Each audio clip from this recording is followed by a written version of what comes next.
Professeur Florian Clateau, je suis oncologue médical au centre Henri Becquerel. En France, une femme sur 8 développera un cancer du sein au cours de sa vie.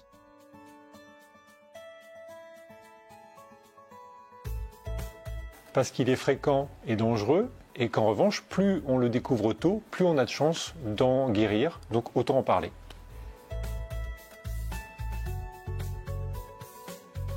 Alors en fait, tout dépend de l'âge. À partir de 25 ans, un examen par un professionnel de santé des seins est recommandé une fois par an, que ce soit le médecin traitant, la sage-femme ou le gynécologue.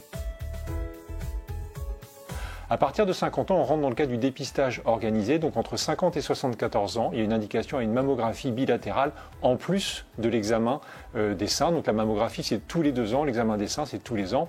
Et à tout âge, il faut surveiller ses seins régulièrement.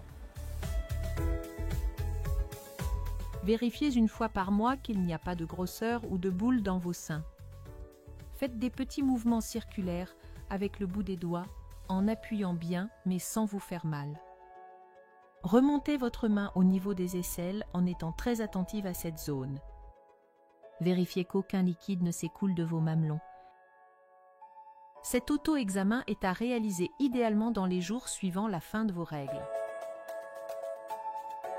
Vérifiez aussi qu'il n'y a pas de modification de forme, une différence de taille, des creux dans le sein, une modification de la forme, la peau granuleuse, un écoulement du mamelon, une rougeur.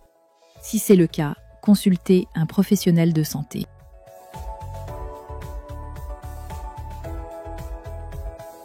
Oui, au quotidien, on peut vraiment agir pour limiter son risque d'avoir un cancer du sein. Ça passe par une alimentation équilibrée, une activité physique régulière pour lutter contre la sédentarité, contrôler son poids, ne pas prendre d'alcool ou le moins possible et ne pas fumer.